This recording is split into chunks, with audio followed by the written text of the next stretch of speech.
Hello বন্ধুরা, সবাই কেমন আছো? সবাইকে জানাই গুড মর্নিং। সবাই নিশ্চয়ই ভালো আছো, আমিও ভালো আছি। চলো একটা নতুন রেসিপি নিয়ে চলে এসেছি, চলো দেখা যাক। আজ রান্না করব গাগরা মাছ কিংবা রিটে মাছ, যা হোক, সালকেলানি মাছ যেটা বলো তোমরা। আমরা বলি এটা গাগরা মাছ।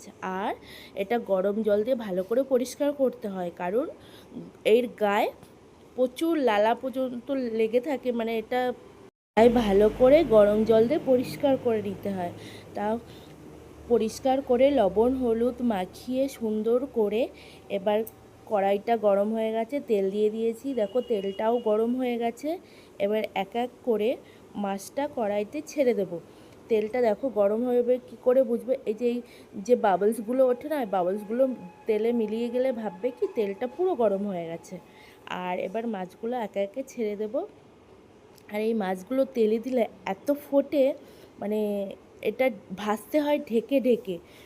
তা আমি এই মাছগুলো দিয়ে দূর থেকে দিচ্ছিলাম যেন আমার গায়ে না পড়ে, না ফুটে আসে। দিয়ে ভালো করে ঢেকে দেব। আর এই দেখো ঢেকে ঢেকে ভাজছি।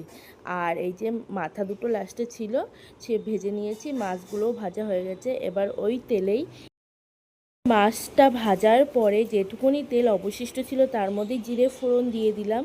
দিয়ে এবার দেবো পেঁয়াজ বাটা, রসুন বাটা, আদা বাটা আর জিরে বাটা দিয়ে ভালো করে ম্যারিনেট করছি।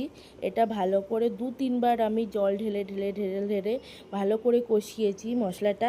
যেই মশলাটা তেল ছেড়ে দেবে তখনই আমি আদার্স, মানে লবণ বলো হলুদ বলো দেবো। তা এই যে ভালো করে কষাচ্ছি, কষাতে কষাতে দেখো হালকা হালকা তেল ছাড়ছে, তেল ছাড়ছে। আর হ্যাঁ, আমার একটু ঠান্ডা লেগেছে বলে গলাটার ভয়েসটা অন্যরকম লাগছে। চলো এবার লবণ হলুদ দিয়ে দিলাম, দিয়ে ভালো করে ম্যারিনেট এটা কষাতে হবে। কষি কষি কষি কষি দেখো পুরো তেল ছেড়ে দিয়েছে।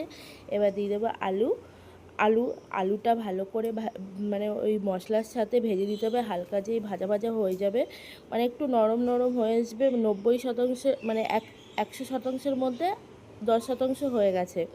তারপরে আমি দিয়ে দেবো এবার জল ঢেলে দিয়েছি। এবার দিয়ে দেবো মাছগুলো, সব মাছগুলো দিয়ে দিলাম।